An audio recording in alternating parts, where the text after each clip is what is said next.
প্রিয় শিক্ষার্থীরা, আসসালামু আলাইকুম। আজ আমরা নবম দশম শ্রেণীর গণিত বিষয়ের অনুশীলনী 16.1 থেকে 4 নং সমস্যাটি নিয়ে আলোচনা করব।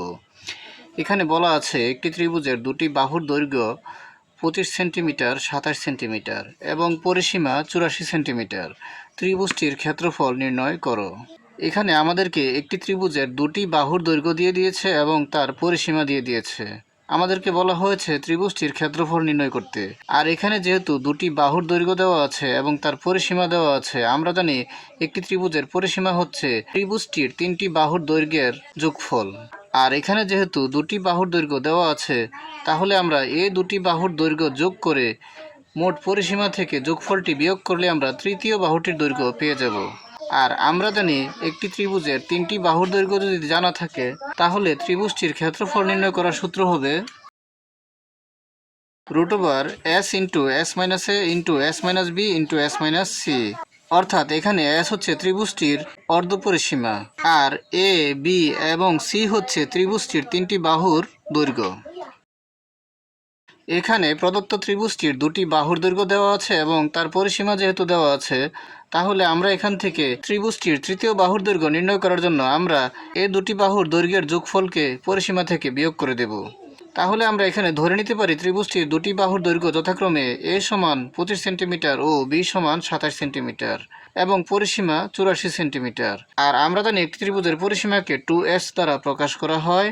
তাহলে এখানে 2s সমান হবে ত্রিভুজটির তিনটি বাহুর দৈর্ঘ্যের মোট যোগফল। আর এখানে তৃতীয় বাহুটি যদি আমরা c ধরে নেই, তাহলে হবে 2s সমান a plus b plus c। অর্থাৎ পরিসীমা 2s সমান ত্রিভুজটির তিনটি বাহুর দৈর্ঘ্যের যোগফল। আর আমরা এখানে প্রশ্ন থেকে পাই a এর মান 25 এবং b এর মান 27। তাহলে এখানে আমরা a এর স্থলে বসিয়ে দেব 25 এবং b এর স্থলে বসিয়ে দেব 27। এখানে যেহেতু 25 এবং 27 যোগ অবস্থায় রয়েছে, তাহলে আমরা যোগ করলে পাই 52। তাহলে 52 প্লাস c সমান 84। এখন আমরা যেহেতু এখান থেকে c এর মান নির্ণয় করব, তাহলে এই অংশটিকে বাম পক্ষে নিয়ে যাই আর এই অংশটিকে বাম পক্ষ থেকে ডান পক্ষে নিয়ে আসি। তাহলে আমরা পাই c প্লাস 52 সমান 84। c প্লাস 52 সমান 84। এখানে c প্লাস 52 সমান 84। আর আমরা যেহেতু এখান থেকে c এর মান নির্ণয় করব, তাহলে এই বাম পক্ষের প্লাসের 52কে ডান পক্ষে নিয়ে গেলে এটি মাইনাসের 52 হবে। তাহলে হবে 84 মাইনাস 52। আর 84 থেকে 52 বিয়োগ করে আমরা পাই 32। সুতরাং c সমান 32। অর্থাৎ উক্ত ত্রিভুজটির তৃতীয় বাহুর দৈর্ঘ্য c সমান 32 সেন্টিমিটার।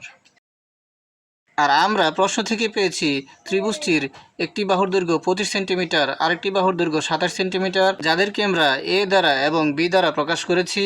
আর আমরা তৃতীয় বাহুটিকে c দ্বারা প্রকাশ করেছি। আর তৃতীয় বাহুটির দৈর্ঘ্য আমরা পেয়েছি 32 সেন্টিমিটার। আর আমরা জানি কোনো ত্রিভুজের তিনটি বাহুর দৈর্ঘ্য যদি জানা থাকে, তাহলে ত্রিভুজটির ক্ষেত্রফল নির্ণয়ের সূত্র হয় √s into s minus a into s minus b into s minus c।